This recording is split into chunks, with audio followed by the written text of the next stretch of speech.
Yo, yo, yo, yo. What's up, everybody? Appreciate you tuning in today on this fine Monday. A pleasure to have you here. I'm the American Anchor Baby. And we're on War Watch. Okay? The world's burning up. And we got somebody. We got all sorts of things happening. News is happening fast. So we're on War Watch together. I got various things that I've thought about. And many things that we don't know. And so we'll watch it together here. Appreciate you tuning in on this fine Monday. I'm the American Anchor Baby. We got the lines open. That's 844-900-2229. You got something on your mind, something you want to talk about, you're more than welcome to. Amazing.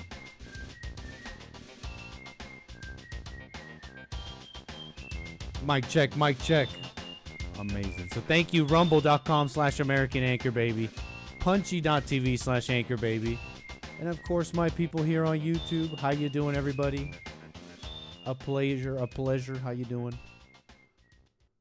Amazing. So war, what the? What's up, Kevin, Jim? We got our sentry in the north. How you doing, Frank? What's up, Cloud Bops? We got the Hake Report, Riley. How you doing, Albert, Lord Spike Protein? We got our people here on Rumble. We did start the stream. Yes, we did. Thank you so much. And we got the lines open, 844-900-2229. We got it all going. Mic check, mic check. There we go. Okay, so what the heck? What else? We're here. That was Donkey Kong, by the way. You're asking? That was Donkey Kong Country. Or whatever. One of the Donkey Kongs. Okay. War music.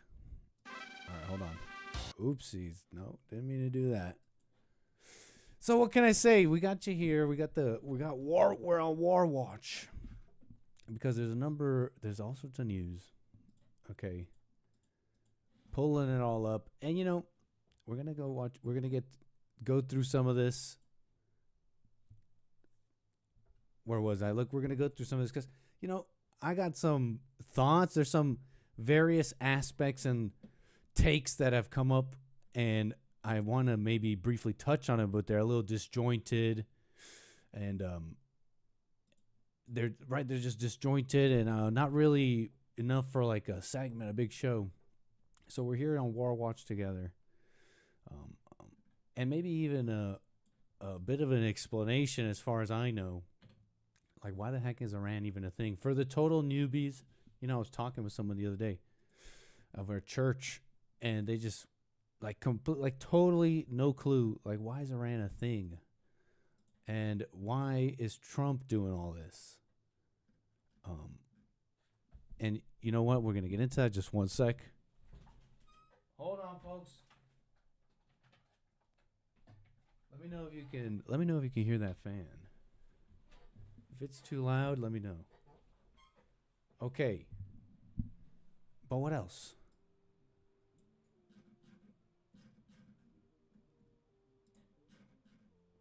Boom, boom, boom. And various other things as you guys are all rolling in. Okay. Various other things. Your oil prices surge, rattle the markets as Iran's choice of leader signals defiance. A good headline to capture kind of the latest, and something that maybe some of you are feeling. We're feeling those prices spike, the gas prices.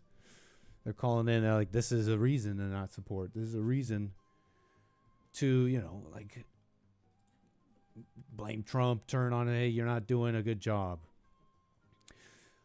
And which is understandable in a sense for especially for people who, you know, people's decision making is their decision making. Can you blame them? They have their interests in mind, and some it's as simple as, you know, the gas prices, the groceries. That makes absolute sense, right? Personally, me, that I got to think a little beyond that. I know that many things are behind such a thing like gas prices, right? So I know that there's like a bigger thing at play. So for me, I guess it becomes like, is it a acceptable price? I'm paying these gas prices for what? For peace? For Trump? For the administration? The agenda? That's more my question. And on that, it's a big question, right? Regime change. So more on that in a sec, but you can. This is the back to that headline. It kind of encapsulates the latest. Okay, so the oil prices, of course. I mean, we're talking about a choke point in world trade and oil production. As oil prices surged, stocks tumbled around the world on Monday, reflecting global fears of a prolonged Middle East conflict as fresh Israeli and U.S. strikes pummeled Iran, and Iran launched attacks on its neighbors. So, oil, right? So that's the gas prices. With some benchmarks and numbers, and then the thing on the leadership, which is essentially they're picking leaders, and Trump isn't accepting it. It was supposedly the son of the Ayatollah, which they're calling it a signal of defiance. Top cleric selected Mojtaba Khamenei as Iran's supreme leader, despite President Trump's warning that he was unacceptable,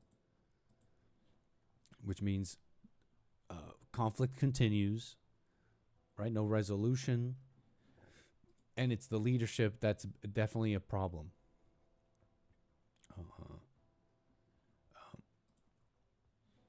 So that's the latest, right? The war is continuing and the oil price is going up. And so I do want to get to my calls. Thank you, 844-900-2229. With this setup, I don't want to lose you here, so let me talk to Jay. Let me get to Kentucky and let's let some of this percolate. Like I said, I have some random thoughts on this. I want to tell you like how this came about, what the U.S. wants, and what Israel wants. But let's get to Kentucky. We got Kentucky. Nick, good afternoon. Can you hear me? Okay. You're coming in. Is it James? Yeah, that's correct. This is James. I'm a trucker. I called into Hake before, talking about CEOs. I'm out of Kentucky. I'm a fuel hauler. Oh, cool. Yeah. So I'm gonna give you a snippet as to why two things are gonna happen. One, your fuel prices are gonna continue to go up, not down. And two, you're going to start to experience shortages in areas that have the high density of consumption, particularly in the mega cities. They're going to be the first ones to experience shortages. And the primary reason for that has to go, well, if we hop in our time machine, we go back to the 1960s, there's the whole situation over there is run by a cooperative called OPEC. If you guys know the name OPEC, that was originally started with Iran as a founding member. So, when the moment that the first bombs dropped, everybody in this industry knew that OPEC was going to respond quite rapidly to it. U.S. is one of the largest importers of what is called sour oil. Sour oil is high concentrations of sulfur. Europe is the highest consumer of sweet oil, which does not have sulfur. And the primary reason why we buy sour oil is because we have the infrastructure through cat crackers that can do a better job of separating sulfur. Europe doesn't have that because it requires a lot of land. So Europe has to buy sweet oil without the sulfur. Mm-hmm. So then, therefore, they can obtain the different fuels like diesel, gasoline, race fuel, jet fuel. They can achieve all those with a fraction of the cost because they're not separating out sulfur. Sulfur is a real bugger when you're trying to separate it in oil. So here's what's happening. And for those who were listening and you're throwing out quick things, OPEC sets oil prices, right? Essentially. So everything comes down to the barrel of oil. If you don't know how a cat cracker works, basically at the top it looks like a big old pylon, and you pour the crude in the top, and then there's a bunch of filters that go all the way down. Top one is jet fuel. It is the highest amount of purity and octane, and then it works your way down to your gases, down to your diesels, and finally down to what is called like tars, like they use for asphalt. That's more of the junk that's at the bottom. That's why you get the cheapest price for those. America, because we have the add-ons on the cat cracker that can remove sulfur, is why we can buy that oil per barrel substantially cheaper than Europe. See, Europe has to buy, and that's part of the reason why the whole war in Ukraine was a bigger problem for Europe than for us, is because a lot of their oil came from Ukraine because it was sweet. And parts of Russia. And of course, well, we both know the war's been running on there for a little while, and Europe kind of had a little bit of a problem with getting different fuels, particularly the gases, like natural gas and propane. Now, what's happening right now is there are ships that are basically waiting to deliver fuel, but are you familiar with the Suez Canal? Yeah. Who do you think controls the Suez Canal? I'm not sure right now. Isn't it us? No. We're kind of far away from it. I'll give you a hint. England had control of it for the longest time because of its strategic importance. And there was a little scuffle about it before, back in the 60s as well. For those of you who are older, probably remember that. Trouble in the Suez. So, here's basically the Suez connects the Mediterranean to the Indian Ocean. And the alternative to that canal is to go around the entire continent of Africa. Now, I'm sure I don't have to be a scientist to tell you about how much more time-intensive and expensive that is to go around an entire continent than to cut through the Mediterranean, which is why all the global trade always runs through the Mediterranean as a choke point and then through the Suez. Well, Iran, being a founding member of OPEC, has basically started to create their own. It's probably not politically announced, but basically their own form of sanctions against us. See, America has two oil fields, big ones. You have one in the Bakken, which is in South Dakota. You have the Texaco fields, which is in Texas. Now, you probably remember years ago, we used to do this thing called fracking. Well, environmentalists don't like fracking because it causes earthquakes and bad things. So basically, for the most part, the oil industry had to give up on fracking because it makes people upset. So, and I guess people don't want earthquakes in Oklahoma. I don't know. But anyway, so we're running out of actual standing crude oil in the fields. There's talks there might be some in the Gulf. Again, that's going back to the Deepwater Horizon and BP. We all remember that wonderful mess they made there. But then there's also the simple fact of, if you've actually watched what Trump's done, if you put the pieces together, Kuwait, Venezuela, Greenland, and Iran all have one big thing in common: oil. Greenland is sitting on supposedly the largest supply of oil untapped reservoir in the world currently. So, of course, the strategic importance is very high because of it. Same thing with Venezuela. It's a lot lower than it was 30 years ago, but it still has a high producer of oil. So what's happening right now is those ships, going back to my story, those ships are stuck. They cannot get through the strait. And what's happening now is you mean the Suez and the Texaco. Correct. The Suez Canal has closed off the ability for those ships to deliver crude oil to the U.S. So now, and they're not going to drive around the entire continent of Africa to get to us. So now what you're seeing is basically the very much expected blowback of what happens when you basically pick a fight with an OPEC founding member. You now create a situation now where they're going to the ball's going to be in their court, because the producing of oil in the Bakken and the Texaco fields is not enough to provide for our current consumption.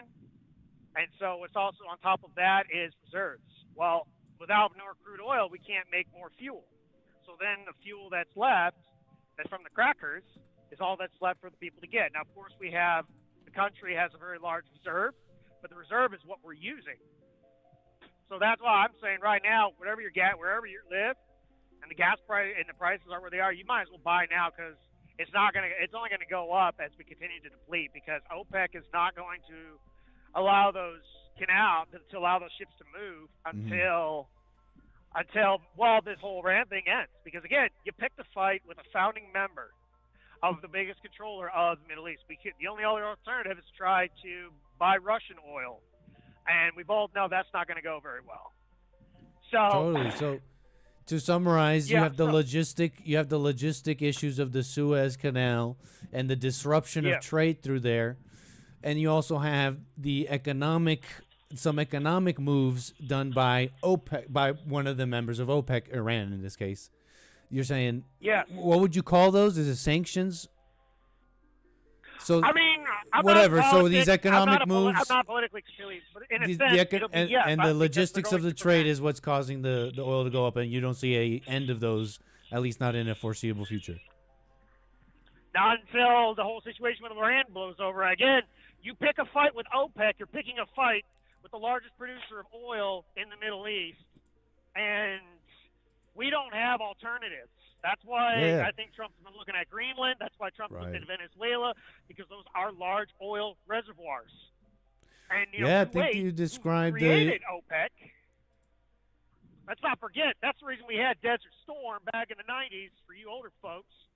Is the only reason we cared about Kuwait to begin with is because of oil. We didn't care about it geographically. We cared about the fact that it's an oil producer and the founding member directly. This has always been about oil. It's never been about anything else. And now Trump tipped his hand and picked a fight with Iran. I'm not going to pretend thoughts on that. Reasons why. Thoughts on that? Was it the right move? Without a backup plan to supplement the impending scuffle with OPEC, as of right now, I don't see it. Because again, the Bakkens and the oil fields in Texas are our primary producers, but they're getting less and less. And we had fracking, but the environmentalists don't like fracking, so we lost out on the ability to do that for the most part. So now it's a matter of trying to grab oil from those fields, plus what we have in reserves, until Trump's able to find another alternative source to get oil. Again, Venezuela, oil. Greenland, so if this oil. I'm following that. If this is about oil, what is help me understand that angle with Iran. Do we require or want their oil either like de facto like taking it, or we just need them to cooperate? Where's the oil angle with Iran? We need Middle Eastern oil because we do not produce enough to meet consumption demands. There are more trucks like mine on the road than there was 30, 40 years ago. There are more cars on the road than there were 30, 40 years ago. Now, that's why, of course, the environmentalists have been pushing these, eco-friendly things because of pollution. But another part of that is to increase fuel efficiency. That's really one of the big reasons that I've seen. I think the pollution was just a nice little throw-on, but it's really about reducing the amount of consumption of fuel. Because if you've got, a 5 mile per gallon gas hog, that's going to put pressure on the supplies in 30, 40 years versus something that can do 25. That's where this is about. Trump didn't have, that I could see at the moment, an alternative to OPEC because, again, Iran was a founding member of OPEC. No, I'm following all that. You're repeating that, but right. I'm sorry. I don't mean to repeat. No problem. But just because of time, I'm following that. I'm following that. You're a little concerned, or like not so much with it because of the economic effect this is having to our supply and access to oil. Okay, oil and energy. You're saying this is destabilized that, and this is looking like a bad move. If I'm understanding what you're saying, if this is all about oil, it's always been about energy and oil, not about like what some other people say. It's like a religious thing, or that others, or that if foreign, or, that it's the agenda of Israel over ours, or etc. If it's about oil and energy, then this is help me understand. Then what you're saying is like this is just another move in securing that energy, whether it is by taking it, regime change, installing pro-West, etc. Government. If this is all for that, help me. Why wouldn't you be for that? You know, I'm not saying I'm for. I'm just saying like if it's all for that and that's all you have in mind, this is like a move to secure more of those resources, whether the world likes it or not. Why wouldn't you support it? What do you think is the largest produced material in the world by tonnage? Not sure. Do you know? Plastic. And what does plastic come from? Oil. You control the oil. You control the largest resource producer ever. Because, again, plastic, the largest produced material in the world by tonnage, only comes from oil. And the world stops when oil stops. Everybody distinctly should know right. So that if by they're now. securing more oil, why don't you support that? Now I'm not saying that that's why that I support. I'm just trying to. I'm just following kind of how you describe the world as it is, what this is about, and if this is what it is, if it is how you say it is, then they're basically gonna put troops on the ground possibly to secure more resources. Many might have their criticisms, but it sounds like that's what you want. Why don't you support it? It's not a matter of what I want. I'm just saying what's happening and what is happening as a result of it. That's why, again, Totally. Dead No, Storm, you explained that very well, by the way. Thank you have, for that. Yeah, the logistic it's always issues, been about oil at the end prices of the are day. going up. Yes. Yep. Yes, because OPEC is flexing back because of this.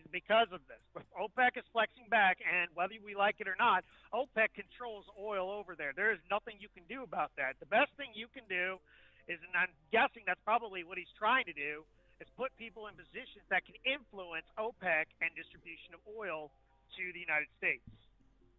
Are the higher? That's my prediction. Totally, man. Are higher for you? Are these higher prices for you, the individual? Because at the gas pump, that's where I guess it would hit us. For you, is that higher sticker price or whatever? Is that like a thorn? Like, why are you doing this to me, Trump? Or are you like, this is the price I'm paying for whatever they want to do? I'm saluting. I'm a patriot. What thoughts on that? Is it like a cost you're eating? You know what I'm saying there? Like, is it a cost that you'll accept and eat for the administration's goals? I mean, in the grand scheme of things, you don't really have much of a choice but to accept it because, again, without that oil coming in to replenish what's being consumed day to day, it's just simple supply and demand. The supply is going to continue to diminish. The fields are continuing to supply everything they can. Consumption is still going to be high, and until they reach a tipping point, like it was back in the Bush administration when gas prices hit $5 plus a gallon. I'm sure some of you remember that. It's not going to. It's going to only continue to go up until. Well, yeah, I mean, like some of the older folks that are probably listening, they hit what? They hit what dollar price? When it was the oil scare. Back in, I think it was Bush's first term. I think it was. But it's called the oil scare. Yeah, fuel prices shot through the roof. It was different reasons. And to what price? To what price? Well, I can only speak from my area at the time. I mean, of course, this country is extremely wide in its prices. I can only speak for the fact that at the time I was in Michigan, and that was about $5.49 a gallon for unleaded. At the time. Now, of course, other people's areas is going to be very different at the time, but that's what it was. But it all comes back to that simple supply and demand. Until we're able to get the supply to replenish or demand goes down to where the Balkans and the Texas fields can kind of catch up, it's not going to change because the oil needs to flow whether they want it to or not. The oil must flow. Yo, chat, anybody in Michigan, what's your gas prices now? Hey, James, this has been interesting. Let me see. What else did I want to ask you? I'm not remembering. Sir, anything else you want to speak on before we move the wheels? No, I figured that was pretty much the big thing because, again, I originally wrote that in a chat. The first thing you started with was about that. Yeah. So I thought, all right, why don't I go ahead and call you and tell you kind of the geopolitical part of that. Like I said, totally, it's man, not officially going to probably be called sanctions because I understand there's limiting terminology to using that kind of word, but it is that simple fact that they're going to continue to withhold allowing oil to be delivered to us until a resolution is made, and we're going to continue to. So if you haven't bought fuel yet, you might as well go do it, because it's not going to go down anytime soon unless overnight the whole thing ends. Or what if right. So basically if it ends fast, how they want. Yes. Until this actually ends. Do you think it'll end fast how they want? Suez opens up. You what? Do you think it'll end fast like how they want? I don't know. Right, we don't know. You know, Yeah. I don't have a crystal ball. Of course. All I can do is tell you the fact is that it's cause and effect. When you pick a fight with an OPEC founder, you better be darn sure to have a backup plan, because now you're going to lose access to one of the largest oil producers in the world. And if you don't have a backup plan, you better be ready to weather it out. James, man, Kentucky, call me again. Appreciate your call, sir. Appreciate you, Nick. Thanks.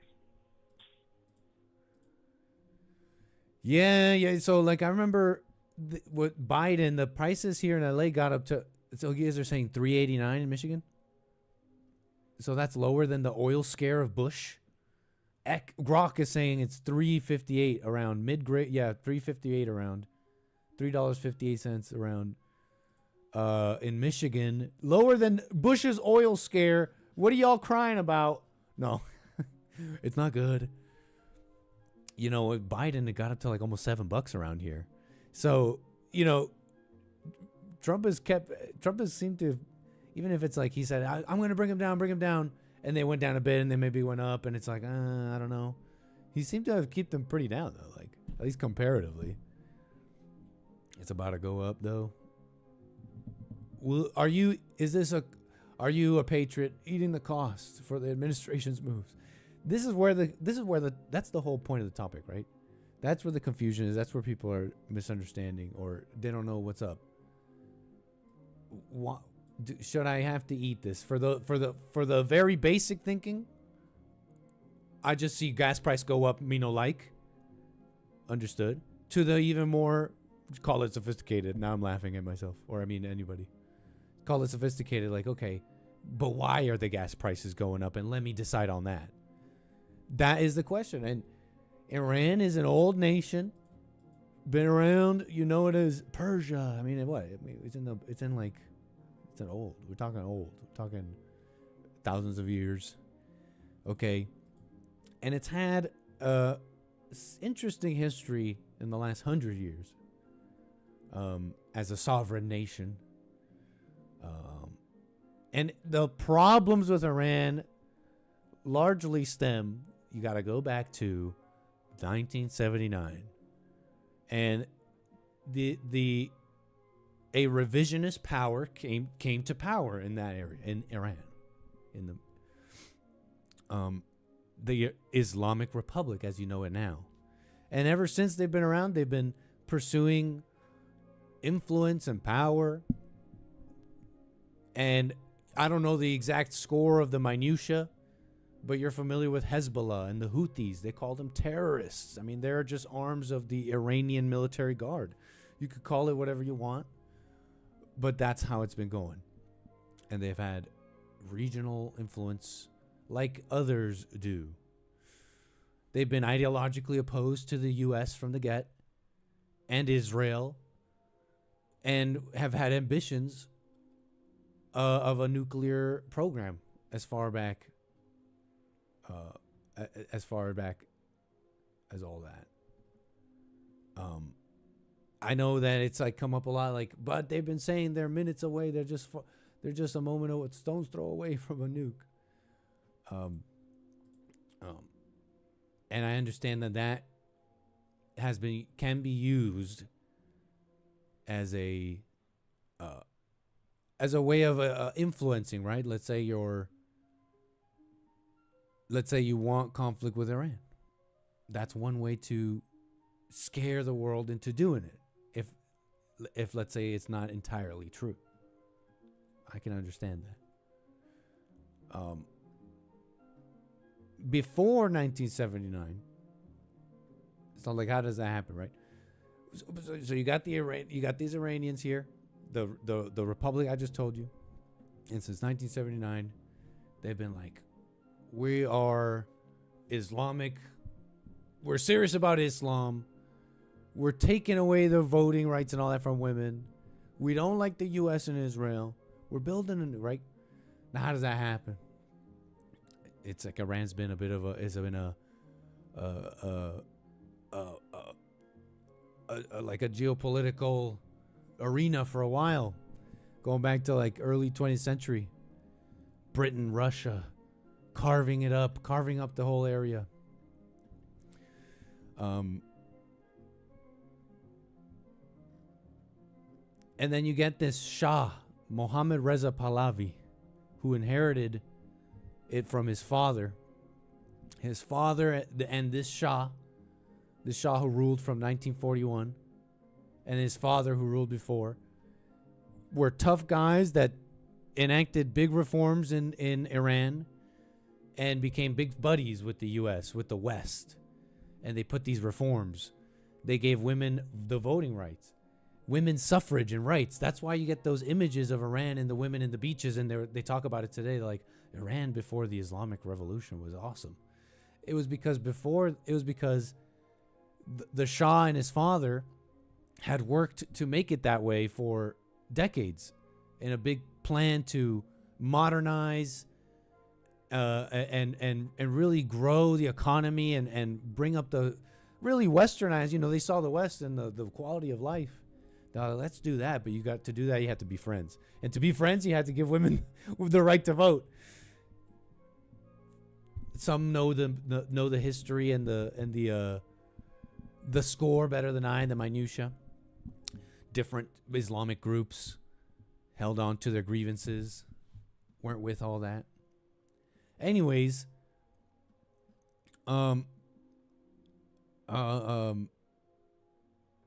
before this Shah, though, there was like a not so pro-Western guy, and he was like nationalizing the oil and all that. So I know even less about that, but you got to. What was Iran like back then? Who knows? I don't know. Anyways, issues happened, and they had a big old revolution in Iran. Okay. So that's why they've been fighting.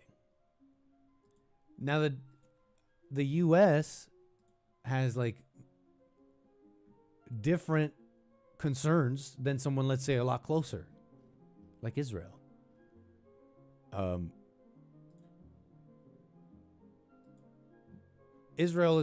Iran is a far more immediate threat. It's like, imagine if Mexico was like always bombing us every now and again, and it was just a big problem, and they just hated us more and more, and they were like, we America shouldn't be here. This is the land of the Aztecs and the Aztlan or whatever, and from coast to coast they must leave. Extermination, right? A country on the other side of the world who's allied to us might think, well, hey, that's not good, but that's not necessarily our problem. Like, they're bombing you guys. We depends. It would depend, right? It depends on how big the issue is and all that. But another a possible scenario for this ally on the other side of the world is to not have to fight, but just stabilize them. That's the argument for America, they say.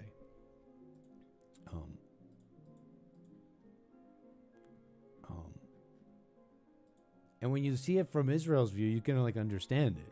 Why they'd want to get rid of Iran. Why it's not just like, look, you want to stabilize the area, you want us buddy make trade, and try and work it out. Well, we're not with it. These guys hate us. They just bombing us. October 7th happened. We're going to do everything we can to end this war once and for all, to make it happen, or whatever. From that standpoint, you could there's a rationale to the Israeli position there. So that's where the whole thing about whose war is it? Is this a war for someone else? You know, this gets brought up, and it's like, or are you just trying to say that the Jews control everything? And it's like, that's when it's like that, that's absolutely silly. That's absolutely silly. But the aspect that's pragmatic about the whose war is it? Is this a war for Israel? It's what I just described. Is it that who would want and benefit more from truly defeating Iran? Example, or let's say if it was on the reverse, if it was like Mexico, they're bombing. It's like there's a huge thorn on the side, and they're over there on the other side, like, hey, whoa, you can't just bomb them. We would be like, look, I get that you guys just want stability and it's looking tough, but you don't live next to these guys. We're gonna control this whole area. We're gonna set it up for our future progeny, have it safe. We're gonna take their oil, their stuff. We're gonna make it awesome because these people hate us. So it's not. So that's on the war for Israel. There is like a real conversation on that. It's not just, you just want to say it's Israel's war. How do you? That's just like low IQ. Just the Jews blaming. But when it's that's dumb. But there is a pragmatic side to that.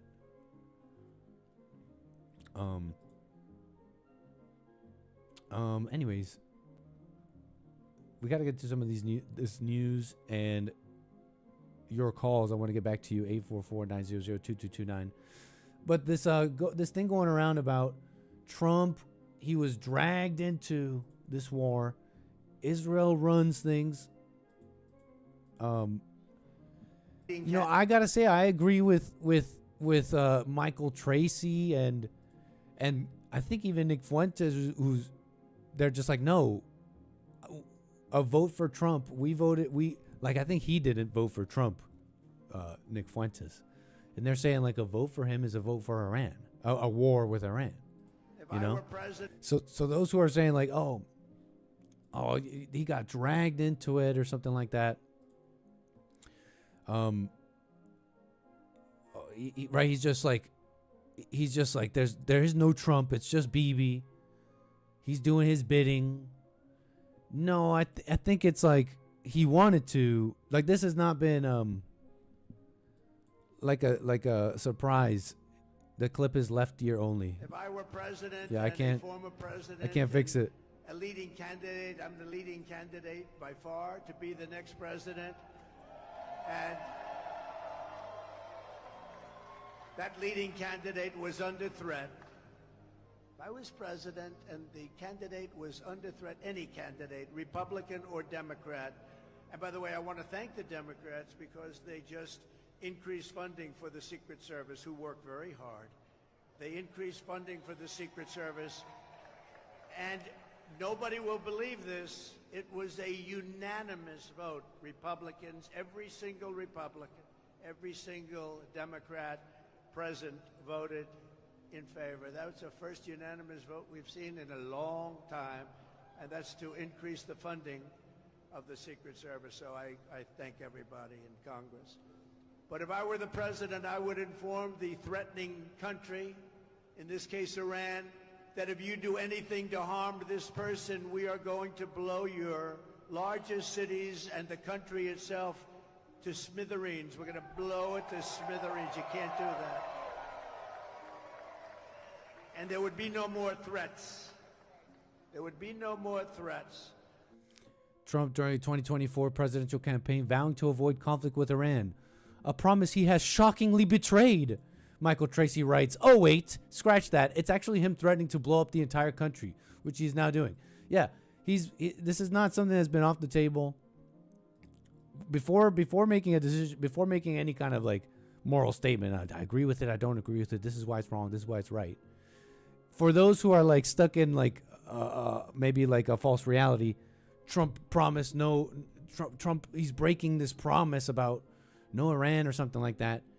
It's more accurate to say that the more common refrain from him, back even from 2016, is his tough stance on Iran. Which is interesting because the idea is, oh, he criticized Iraq He says we shouldn't have been there. Because, I don't know, the thinking is some vague, like, it's some sort of vague, like, no more globalism. We're going to totally isolate. No more wars for other people. No more sending American sons to die on any war that's anything but like sovereign soil. I understand that that's such an idea and position exists, but I think it was projected on Trump. He's been saying, when he said we shouldn't have gone to Iraq and all that, remember he also said we should have taken the oil. When he was describing all that, he said it was costly. We stayed there forever. Now, is it hubris now? Maybe. Is it just like hubris now and he thinks he can end this one fast or something like that? I don't know. Maybe. That's what we're all waiting on, right? But this idea that, I don't know, he's going to be this vague, like, isolationist guy and just F you to the deep state or something. No, it's not. It's more like Trump wants to America to be the big dog of the world, to dominate everything. Think about Trump and the kind of guy he is and how he talks about America. He wants America to dominate everything. He saw the blunders of those wars and how costly they were, not because he was ideologically opposed to sending sons to the wrong. No, he's like, no, it's becoming very clear. It's quite clear that he's always wanted America to dominate, and he just saw those as the wrong move. There was no need to stay there for 20 years, for example, and not take the oil. But he wants the oil. He wants the resources. He wants American dominance. So that's I think a far more accurate description of Trump. You know, and how he wants to handle the world. And so on that, I think with that out of the way, it's like now the more realistic criticism or question as it stands is this a forever regime change war? Is this his hubris leading us into this costly war for somebody else, et cetera, et cetera? But with that out of the way, at least we can be on, I think, the proper thing. And on that, I guess we're waiting. I don't know. I have no clue. I just don't know. I was supposed to be updating you guys like how the war is right now, where it stands, right? Because that's what Trump says, and he maintains. That's the position he maintains, that this is not a forever war. We're not going to be there forever, folks. I don't know. Guidance. It's something we've heard before, right? So it looks bad, and the critics get to like have a field day. You know, you got to let them have it in a sense, right? Steel yourself. Don't be emotional. But that's how it stands in my mind. Tell me where I'm lying. I want to get to calls. What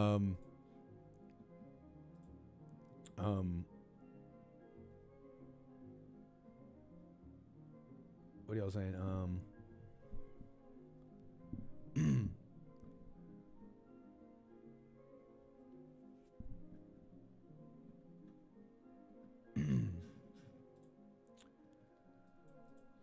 Let's get to William. How you doing, William? You're on the air. Yeah. Hey, James, what's the dude in Kentucky? That's him. The guy, the trucker. Hey, right on point. See, basically, he broke it down to you, you know, all the stuff that's at stake. Plus, see, like it's two different entities. Israel is the security part of this over there for stability, which keeps the flow of business going. The United States is the big dog as far as world economics. So if you threaten something like that, the flow of oil and tankers and supplies, and like he said, plastic is made from oil, and we have all the places to make that stuff work, and what they call it purified or whatever. You know, the hard stuff we get from Venezuela versus who has the best crude and oil and all that stuff. So I see he knows the business, and he knows all the language to that. He was on point. No, the United States is not going to let you control that. That sounds like what they want to do. that you know, all of the other stuff, the biblical stuff, like about Israel. No, there's two different things: Jews and the Israel state. As far as strategically speaking, this is very important, and they're getting their ass kicked. That's all it is to it. Who's getting kicked? Iran. Right. But I don't think that was the. What else you think? Wait, no one doubts that. No one doubts that there's overwhelming. Here's what I've gathered. When it comes to like the actual conversation, I don't think there is no doubt to this overwhelming firepower of those opposing Iran. Right, the U.S. I mean, this is the biggest, strongest, most powerful military in the entire world. Right, so that's not. There's no doubt there. Yeah, it's just hold on. The thing about that's not the question. It's the question is, will what they want to do be successful?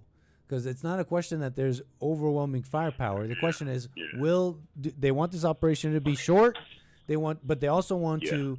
It sounds like completely remove the leadership and install something that they approve. So completely, they'll overwhelm them, sure, but will they achieve those goals? Oh yeah, this time, because they never went after them. You know, they let these people act like this for years, man. When they came in '78, when their whatever you want to call it, when they brought their radical ways into Iran. Before that, they were a pretty relaxed place. And then this guy covered up all the women, and he started beating them and hanging them and everything else. It was going on over there for years and years. And then they hated us. So we tried to, be cool with them and just let them do what they want to do. But they're not going to let an unstable government have a nuclear weapon. That ain't going to happen. Right. That's the reality, man. They're not going to let an unstable country come into the nuclear community. I mean, you're not going to see Uganda with a nuke. You're not going to see Somalia with a nuke. And you ain't going to see Iran with one either. That's been very important for like over 30 years. It is what it is, man. I'm going to say this. Thanks. This is real talk. Not only they're not going to let an unstable government have a nuke, because you don't want nukes going off. Who's the only country that ever used nukes? The U.S. Yeah. When was that done? World War II. In the 40s. Yeah. You don't want them popping off because you don't want China's popping off. They controlling the oil now. Now China and Russia can't get what they want. They've been getting black market oil, so we stopping it. Boo-hoo, whatever. Stop them. I got you, William. And thanks, man. Trump's go ahead. not being. Where is this Trump being controlled by Bibi? That's silly. Yeah. That's silly. Yeah, I'm not convinced. I'm not convinced. I think. I'm not convinced he's Man, that's stupid. He wants to do this. It sounds like he wants to do this, but he doesn't want what they say he wants. But we'll see. That's just stupid. Them just wishful thinking to try to find something wrong with Trump. And all it is to it is a lot of other countries right now with Trump playing his power game right now. Well, you've been around, right? You've seen when they went. Yeah. You've seen Iraq. You saw all that stuff. You know that stuff maybe even better than some of me and some of the people I'm talking with. Are you saying this doesn't look at all like that? It doesn't look at all like what? This Iran war doesn't look similar to those previous mistakes. No, this is not a dragged out war. No, this is an operation. This is damn near over. They're in the dark right now. There's a lot of women and children and regular people in Iran that want these people to be gone. Yeah, there's some reports on that. We're going to get into that. Blacks blacks be talking about getting lynched. Man, Iran was hanging people from cranes every day for like I think they killed, like, just recently they killed 30,500 people that's against them. I'm surprised women haven't taken up arms to try to get their that regime out of there. But I don't know. I hear different things. I hear they are. Yeah. I hear with these attacks they become very supportive, and they were very, and that's what happened with the attacks when Trump bombed Fort O. I heard that. Yeah, they used sent to, off a wave of. What happens? In fact, that's what happens with this. With these kinds of. It's a thing that's been. It's almost. I think it's military. I heard someone call it military doctrine. I think it's like, well, these bombs. What these bombs do is they also inject. They literally inject nationalism into the place that you bomb, because it's like you're a person and you're like, I'm getting bombed by an enemy. This is my home. So they become nationalists. So they support. This. I know you're saying they're hanging him and all that, but I heard they become. I heard they used to. In the early '80s, they were hanging a lot of people by cranes. Seriously, and they were beating women for not covering up. Iran used to be like Vegas, man. Palm trees, shopping centers, and wearing clothes like the West. And then when these guys came in, they put together all of this other stuff: ISIS, Houthis, all these different factions of groups. They all come from this regime that's in Iran right now, and they've been kind of poking the bear for about they say 47 years. It's been a while, I mean I had to register for the draft because of when they took the hostages from the embassy when they flipped the government there. We were all 17, 18, 19. Mm-hmm. We had to sign up. They were serious about that. Reagan was serious about that. And they had our hostages for like a year or so, or maybe 2. I don't know. So, I mean, it goes back. It goes back. Maybe somebody my age would say, go ahead and turn them over.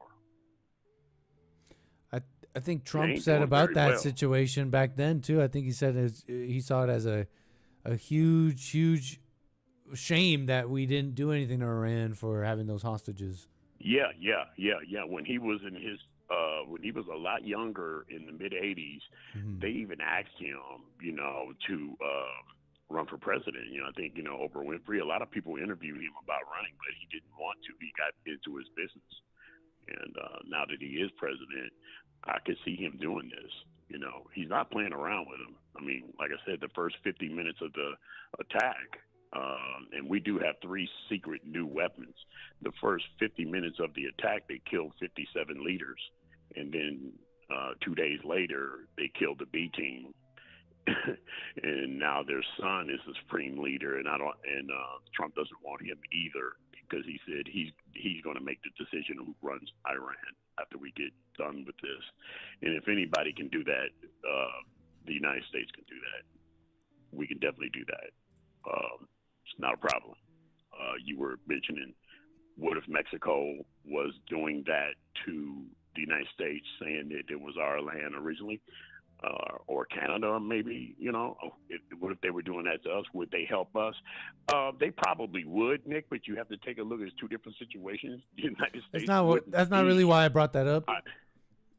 Yeah, that's not why I was painting that picture. But go ahead. They wouldn't need their allies' help if Mexico or Canada did that. That's the difference. Thanks, William. Call me in. All right. Take care, man. All righty.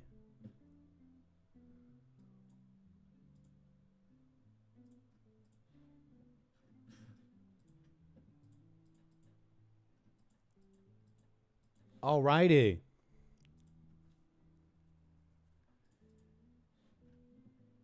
Now there was some reporting on like the state. What's happening right now? Like where are we at with the nebulous front lines or the You know, where's the front line? You know what I'm saying? Iran chooses Ayatollah Khamenei, his son, as new leader, as the Iranian media reported. The younger Khamenei is 56, said to have close ties to Iran's Islamic Revolutionary Guard. Taking power following the killing of not only his father, but also his wife, mother, and sister in an Israeli airstrike. I want his wife, sister, I want his dog dead. No, he wouldn't have a dog. He wouldn't have a dog. I don't think he would have a dog. Call it a hunch. After his appointment, the IRGC pledged its sincere and lifelong allegiance to Khamenei and emphasized it will listen to orders, be ready to implement. The choosing of Khamenei is seen as a defiant move in the face of U.S. pressure. President Trump has said he would not be an acceptable replacement. Trump said he must have a say in who's Iran's next leader and demanded the Islamic Republic's unconditional surrender. Will it happen? U.S. intel, large-scale war, unlikely to achieve regime change in Iran. A classified report from the U.S. National Intelligence Council has found that even a large-scale U.S. assault on Iran is unlikely to oust the Islamic government and military establishment. The intelligence report was completed about 1 week before the U.S.-Israel launched the war. A source told the Post it was unlikely the fractured opposition in Iran would be able to take power, that if Khamenei was killed, the Iranian government would undertake the process to replace him. Several Trump admin officials have denied the U.S. is seeking regime change. Trump has made it clear that it's his ultimate goal. He said last week he wanted a say in choosing Iran's next leader, called for the country's unconditional surrender. U.S. officials told the Post so far there's no sign of an uprising against the Iranian government or fissures within that could result in a new regime.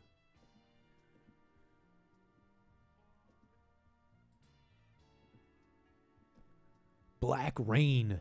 Black rain. That sounds so hardcore. Black rain falls in Tehran after U.S.-Israeli strikes blow up oil infrastructure. Black smoke filled the skies. Water mixed with oil ran down in the Iranian capital.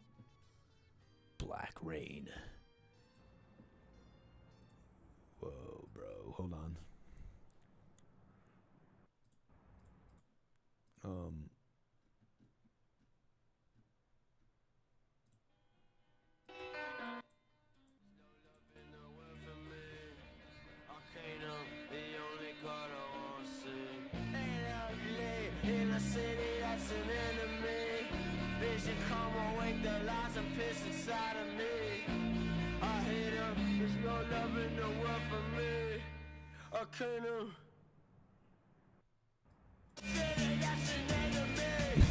Sorry, I needed something fitting.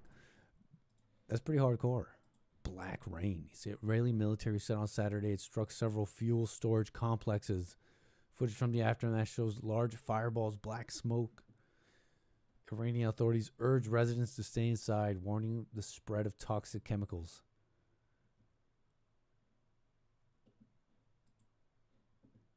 That's so hardcore. Iran is waking up to this morning. As you can see, the entire, or almost the entire city is engulfed in thick black clouds. This comes after major airstrikes on oil facilities in the south of the city and the west of the city. And what's going on right now is that it's actually raining since the early morning hours. I want to show you something because the rain that's coming down seems to be saturated or filled with oil. You can see it's completely black. Everything on the ground is black as well. And if you look over here at this wall, you can see that the rainwater coming down here is also black. This comes after a night of really heavy bombardment here in the Iranian capital that also saw thick plumes of smoke over the city after those oil installations were bombarded. And there were massive fires also, especially in the south of the city. And again, this morning you can see that the entire city is filled with these huge black clouds that cover almost everything. Hardcore. That turning you into a nationalist? Black rain. You're just aura farming in the black rain. You're like, Trump. Just the black rain washing over you. You're just aura farming in the black rain. That's going to turn you into a nationalist. You're like, how could they? My home. My people.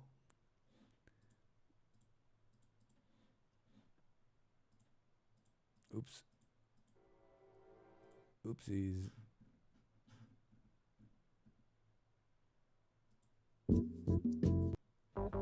Oops.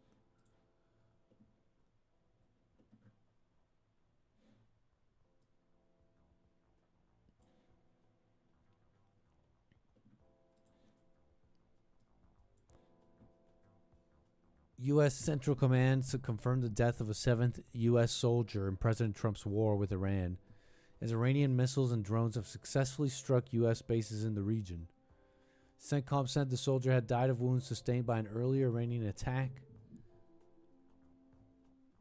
This is the 7th service member killed during this operation. Seriously wounded by an attack. Later in the day, the command confirmed another American death.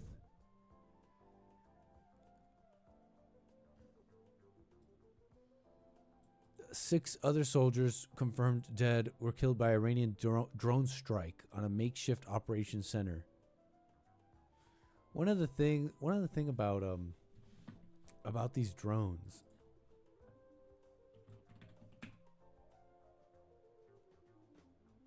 Is it the Patriot missiles? The Patriot missile defense system. This is basically how the U.S. defends. Because look, the U.S., it's not a question of firepower. You can strike, you can nuke them if you want. We got nukes, we got everything. B-52s, we got a little everything. It's not a question of what you can do. You can bomb them from far away and kill the whole leadership, obviously, you saw. We can kidnap Maduro.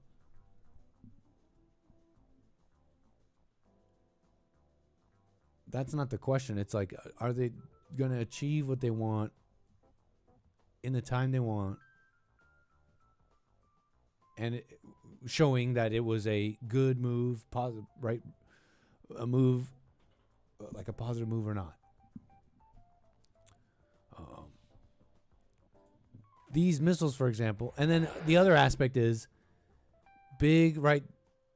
They also don't get hit.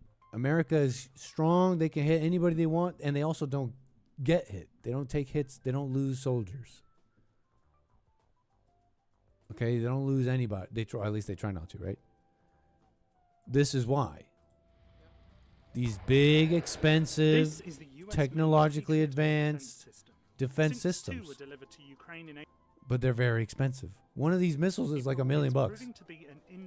Their drones are like something like just 50,000, something like that, I heard. One of these missiles is like $1 million. And you got to launch a few of these to defend.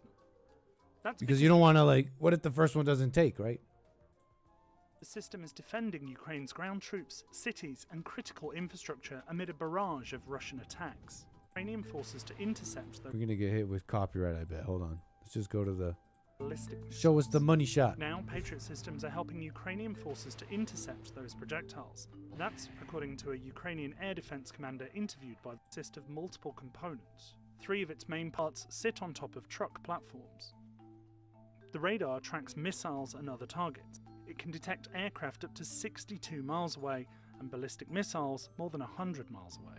It sends data to the engagement control station. That unit then processes the information before sending it to the launching station, which can carry up to 16 missiles. Петріота передбачені технічні можливості. Patriots.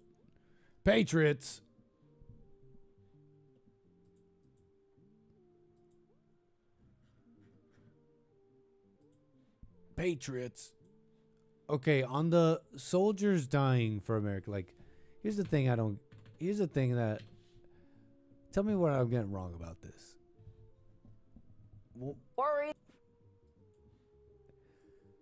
there's no draft as it stands. So people who are like, Trump's gonna draft your sons. Well, that hasn't happened. But seriously, on this whole like soldiers dying for, like, why are soldiers dying? Why are American sons dying? Aren't they soldiers? Like, didn't they sign up for that? Or am I tripping? Right? We're not, barring, before getting to the draft talk, before talking about conscription and being drafted, aren't they soldiers? Like, or am I tripping? What am I getting wrong here? I guess the question is that conversation is pertinent for those who are wondering, well, whose war is it, right? Mothers out there are worried that we're going to have a draft, that they're going to see their sons. Mothers out there are worried. Okay, already. Mothers Ignore. out there are worried that we're going to have a draft, that they're going to see their sons get in and daughters get involved in this. What do you want to say about the president's plans for troops on the ground? As we know, it's been largely an air campaign up until now.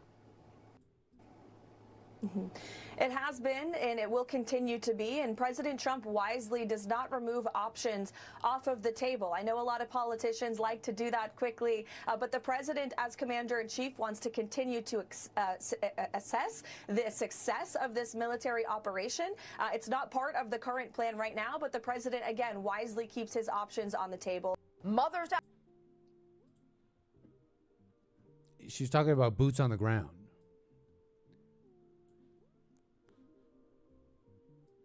So it's an option. But why would they have a draft?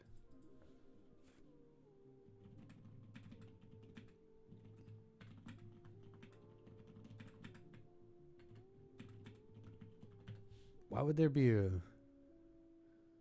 Like, the draft was... Like, a military draft.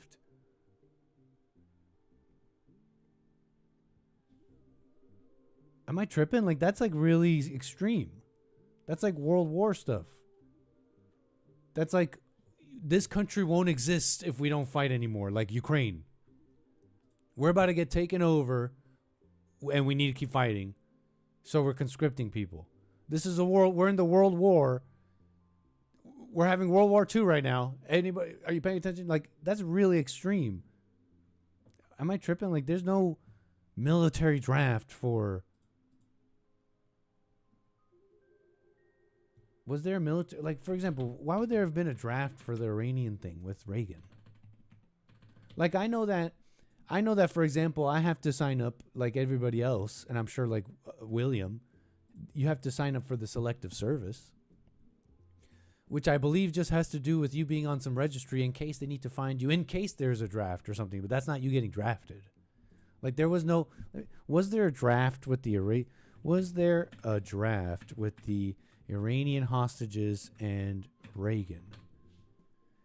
No, there was no military draft conscription directly connected to the Iranian hostages and Ronald Reagan. During the Iran hostage crisis, American diplomats and citizens were held hostage in Tehran following the Iranian Revolution. The crisis severely damaged Jimmy Carter's re-election chances. Hostages were released in 1981, January 20th, minutes after Ronald Reagan was inaugurated. The main allegation... What?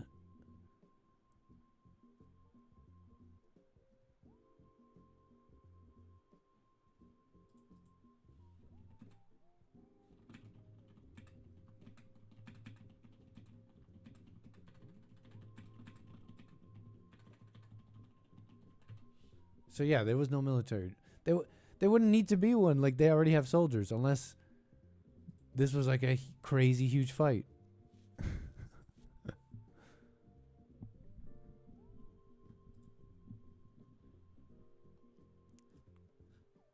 Unless it's like World War III. Legitimate. But if you're worried...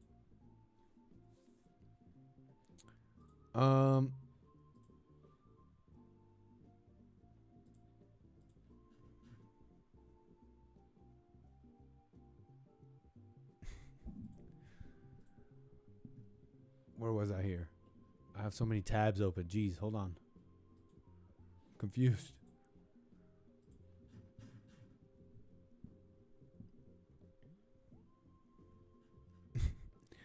Nick, when are you going to deploy?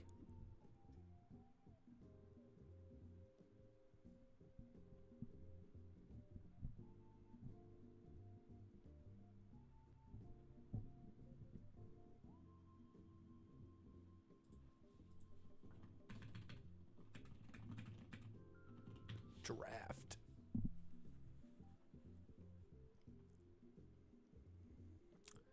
Oh, yeah, that's right. Vietnam.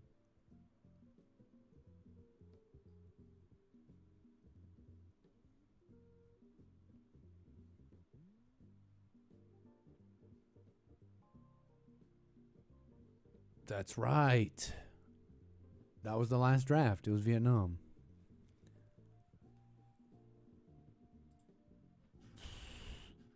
I mean, this is why people are talking about it. This is why people are debating it and discussing it and are worried. You know, they hear boots on the ground. Why again?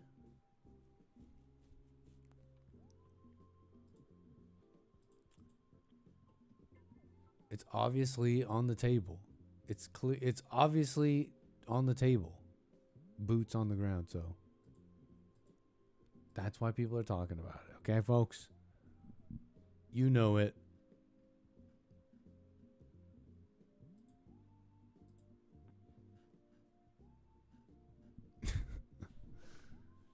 Anchor Baby will be the cook. You know it. You know it. So everybody, 19, what was this? It said lottery numbers. There were lottery numbers for this. It was a lottery. That's how you decided these things?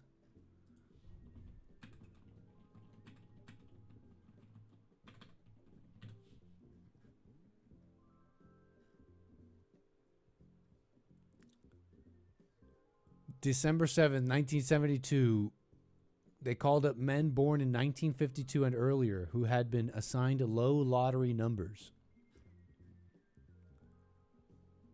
The draft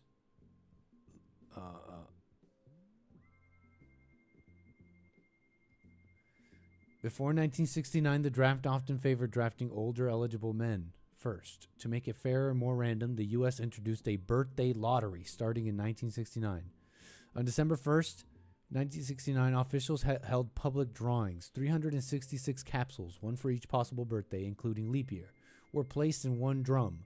366 numbers were in another drum.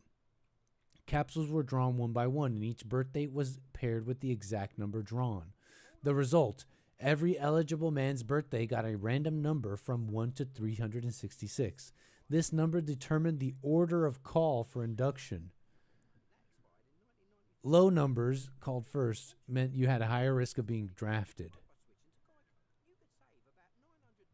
Dang, that sucked. So what lottery number did May 13th get?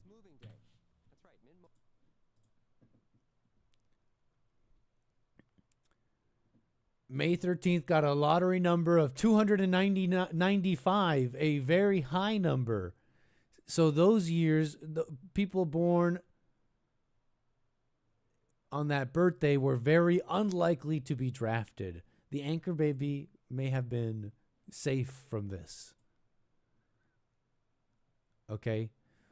Oh, but there were other lotteries. You know, it's May 13th for every birth year. So depending on what birth year I got. So if I was yeah, it depends. Some May 13th got drafted, so never mind. Never mind. I don't know how that would work. But that's not happening. Not yet at least. Not yet at least. Okay, where were we? Oh, that's right. So there was an interesting article here. Washington Post keeping score a little bit. For Israel's Netanyahu, Trump grants wishes, but his support carries risks. Now, why was this interesting? I think because the Washington Post put together, for those wondering, trying to keep score, who's running who? Washington Post was putting some of that together. Through 5 years in the White House, Trump answered some of their biggest prayers. For Prime Minister Benjamin Netanyahu and the Israeli right, President Donald Trump has been something close to a prophetic fulfillment. 5 years in the White House, Trump answered some of their biggest prayers, moving the embassy to Jerusalem, recognizing Israeli sovereignty over the Golan Heights, ripping up the Iran nuclear deal. UN funding for Palestinian refugees was gutted. Nice.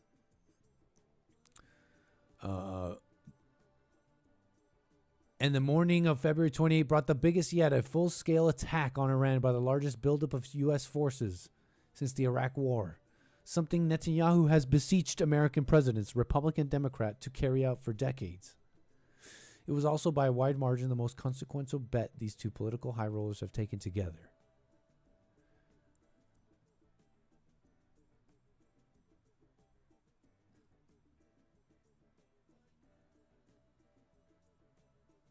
Trump and Netanyahu seem more of an odd couple than Roosevelt and Churchill, or other wartime duos.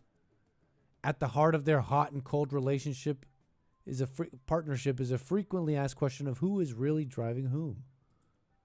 Tucker Carlson isn't the only one who sees a U.S. president skillfully worked by a master manipulator who has spent 30 years learning how to get Washington to do what Jerusalem wants. What is this? Who wrote this? Some anti-Semite, obviously. In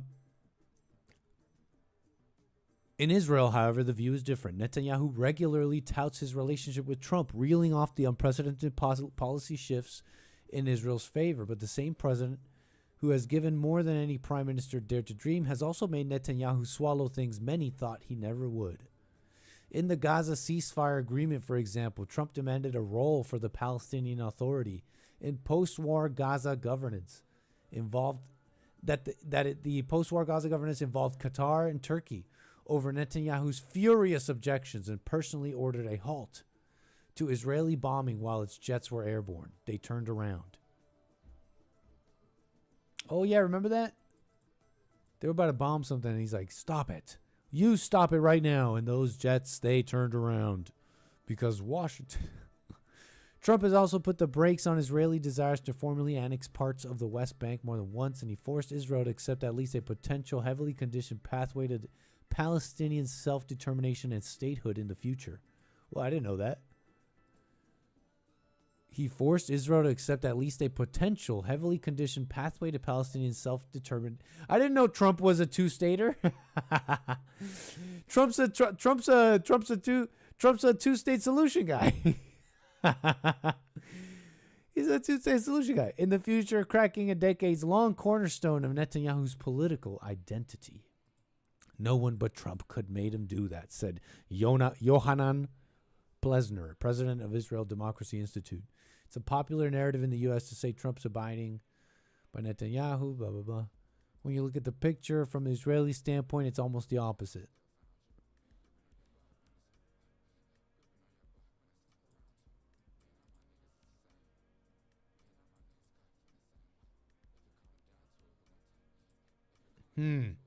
Huh.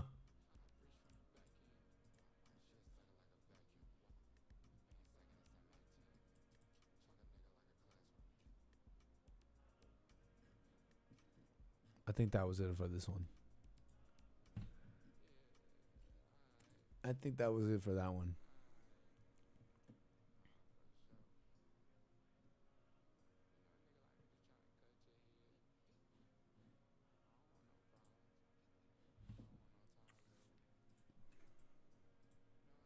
Graham just said of your remarks that you made in the Oval Office that if you keep talking like that, quote, this will be a disaster worse than Obama's decision to leave Iraq. No, Lindsey Graham would like to stay in the Middle East for the next 1,000 years with thousands of soldiers and fighting other people's wars. I want to get out of the Middle East. This is 2019. I know this. Everyone's sharing this one. Like, what the heck, Trump? What happened to my MAGA?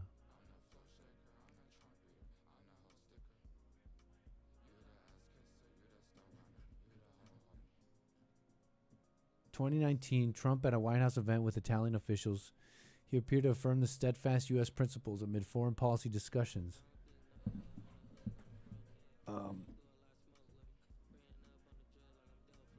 Trump in 2019, we didn't change, he did. They say in here. But here's the thing. I mean, as it stands, he's saying it's not that, right? I mean, you want to sue me? That's the news. That's what it is. You'd have to then say, if you want to have a criticism, you'd have to then say, well, I just don't believe him. And then either two things are happening. Either there's only a few things that are happening after that.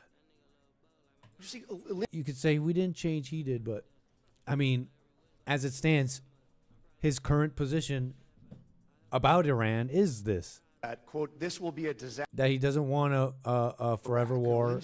He's like criticizing Lindsey Graham. He wants to be in Middle East forever, and he doesn't want to be. And as it stands, that's the desire with this, right? The idea is finish it all up. Install, like you just read, like we just got finished reading on the like security balance that Trump wants there, that Netanyahu even doesn't want. It's the balance with Qatar, Turkey, and all these other people in that area. U.S. washing its hands.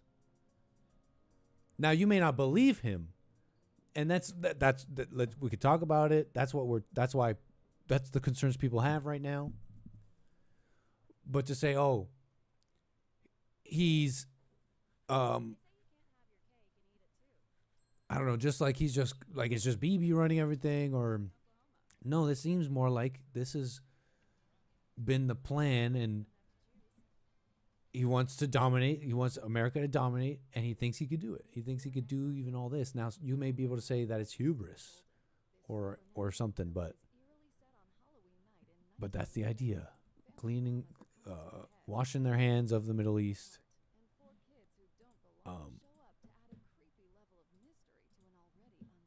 Can the madman do it? I don't know.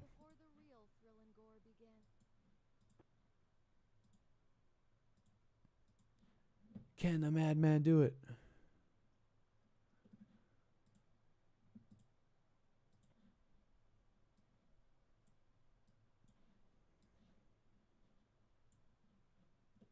Thousands of. What else? Hey, what's up, Birdie Bound Brian? Thank you, man. Appreciate the super chat. If you fall on the concrete, that's your asphalt, which is just a fact. That's just a fact. A fact that you'll become all too aware of because of your face hitting that concrete. And so he's just telling you what would happen. Thank you, Birdie Bound Brian, for the support. Thank you for that. It'll be painfully obvious to you that is your asphalt when you fall on the concrete. Tell me where I'm lying. Alrighty, folks. Let's keep it moving here. We got Ohio on the air. Appreciate your call. You're on the air. Hey, what's up, Nick? How you doing? Art, sir. Thank you. Hey, man. So check this out. So look, Nick. All right. So if you could get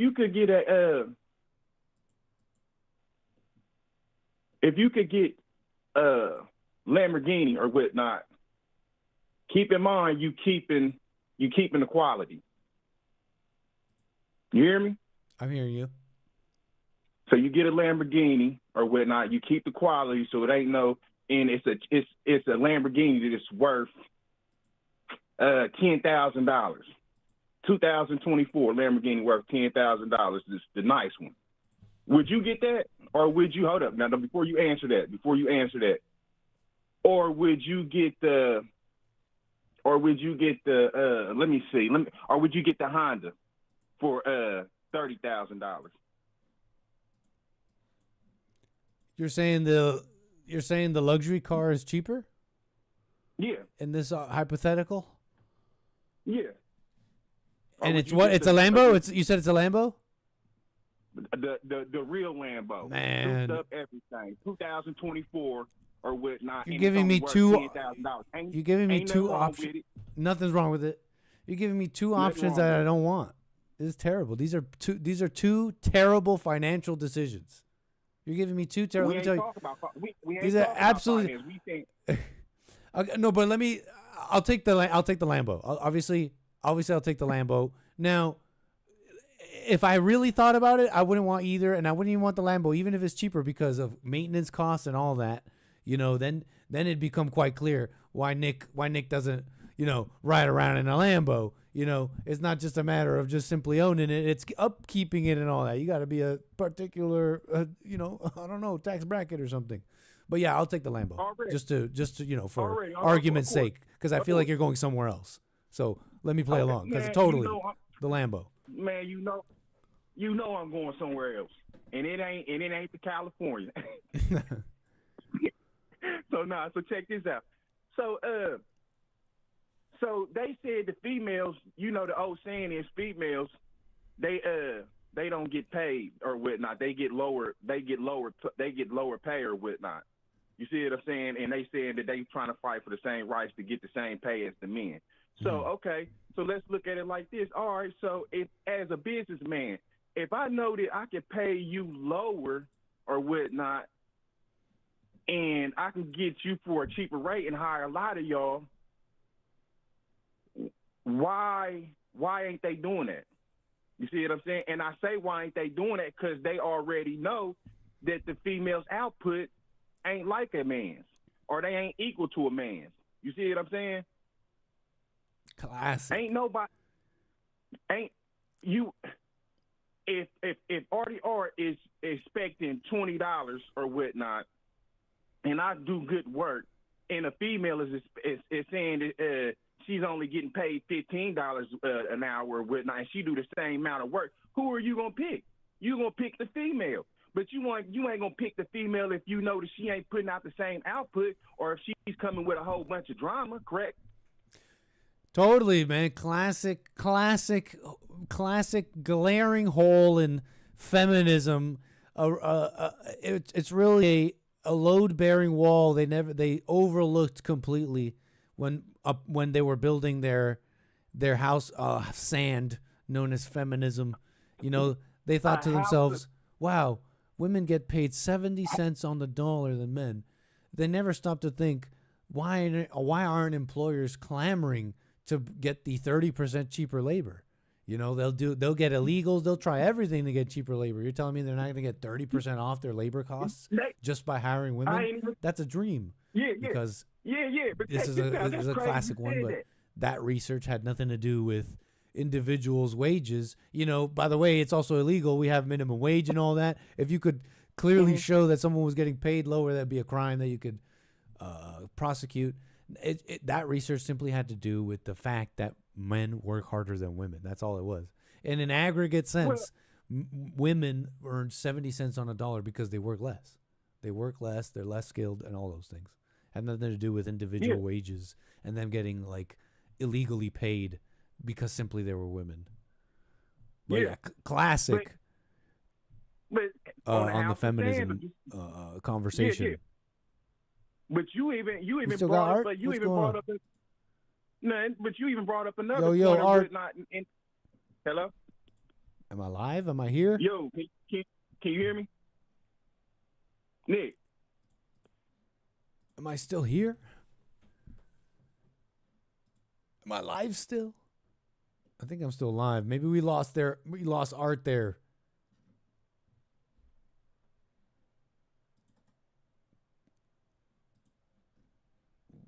Well, but we hear you both. You could hear Art.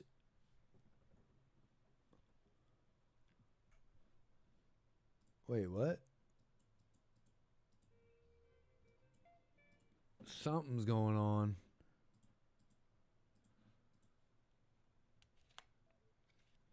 My headset's going.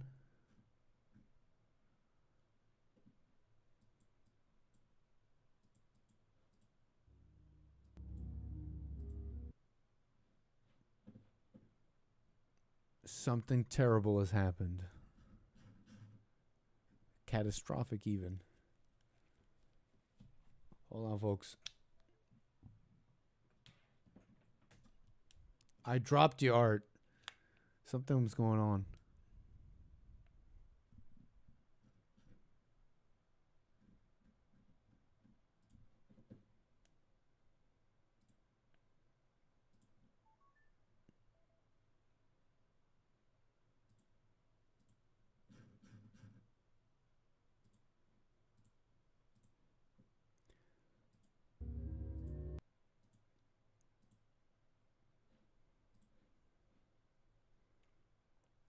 Mic check, mic check.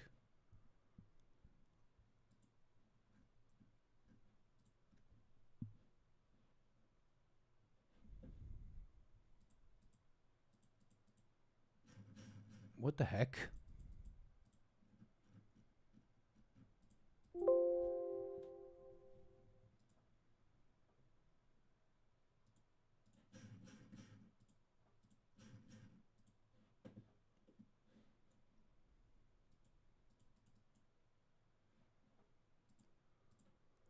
Hold on, folks. What is going on? It's crazy. I can't hear anything.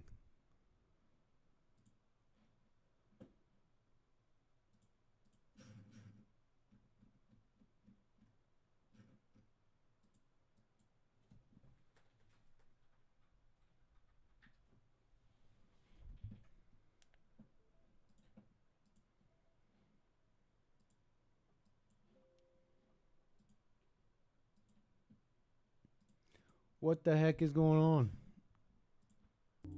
Okay, that's working now, I think. Yep. Art. Hey, Art, we got you back there for a moment. Sorry about that. Hey, no, ain't no problem. Ain't no problem. So now, you said something there. You made a good point that I just thought about too. Y'all get paid. Allegedly, y'all don't get paid the same as men or whatnot, and y'all can do the same jobs as men or whatnot at a cheaper rate, allegedly. But they bringing illegals in over y'all, so we know it ain't true. But I just heard you say that, and I didn't think about that. That was a good point you made. Thanks, Art. But so what about in California? I think it was in San Diego. One of them Antifa dudes or one of them ICE protesters or whatnot was antagonizing the ICE officers, and then he turned around and run into a school. And I just go to think that, you know, this seems to be an ongoing thing where you had the radicals like that dude or whatnot in San Diego, young dude running into the school or whatnot, and they do stuff and cause harm, and then they run and put themselves up under and around kids. And that's the same thing that I feel like they did with that allegedly when they said that they bombed that school over there in, where was that at, just recently? I don't know. Hake was talking about it earlier, whatnot, and I just keep finding that funny that they just seem, these same people like that ICE protester dude in San Diego, they doing a lot of their dirt, and then they seem to weasel their way around kids to basically try to keep the good guys from doing their job. And then when the good guys do their job and some kids get hurt, then you blaming us. But you shouldn't have been in the school or whatnot in the first place. You see what I'm saying? That's a tactic they use a lot. Yeah, but I'm seeing that Middle Eastern tactics being used over here in America. Like where? So they bringing a lot of their problems from overseas over here. You see what I'm saying? Yep. But and then another thing, they talk about that Jesse Jackson or whatnot, his son, and Obama or whatnot, and who it was somebody else that went up there and they was talking about they made the funeral or his a eulogy about politics. And I'm thinking in the back of my head, what is new? This is something that we already known and seen before. They did that with that former president, I think in 2020. I forgot who, he just died. They had him on the line, and he looked like he was in a wheelchair, but no disrespect to the former president, which I think it was Eisenhower. Was it Eisenhower? I don't know. It was I think it was Eisenhower or whatnot. They had him on the line when we was looking. I was looking at the screen or TV. I'm like, do we need to have him out here like this, or do we need to have him in a nursing home? But they always try to push their agenda, and they don't care if they offending, hurting old or young people. You see what I'm saying? Like, what would I expect from the liberal left? This is what they do all the time. It's the liberal left that don't understand that they don't respect y'all's ancestors and y'all's people or whatnot. That's why they do what they do when they at these funerals or whatnot, or how they treat the old folks. And this is something else that I noticed too, or the mentally undeveloped, meaning the special ed kids. They take advantage of kids, special ed kids, and old folks.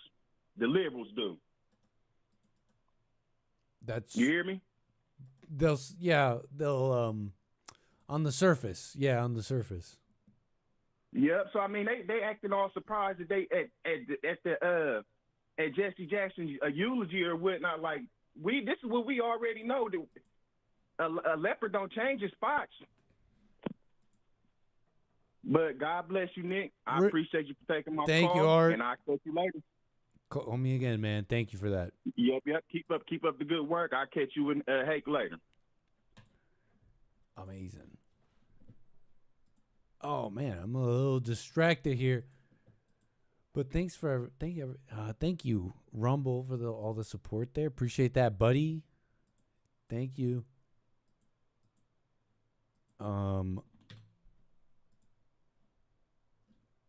Incredible.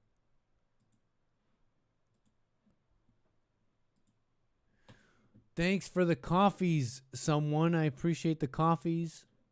Buymeacoffee.com/anchor, baby. Let's see what else here. Look. Oh, okay, no, you're gone. Callers are all gone. If you call me back, I'll get to you. Last few minutes, though, the Anchor Baby's got a dip here a little early today. Be back tomorrow, of course, for more American Anchor Baby. That's Country Western Tuesday, the Hake Report, and more. I'll get to you if whoever you were in the last few, if you call back. But man, thank you so much for the support. We done did the calls and some of your super chats and all that. Your calls and your support, so that's awesome. Again, more American Anchor Baby tomorrow. We have to vacate the lab.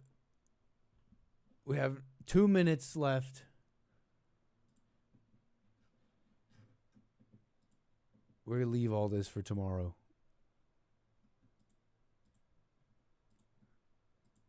But yeah, man, we didn't really get to some of those news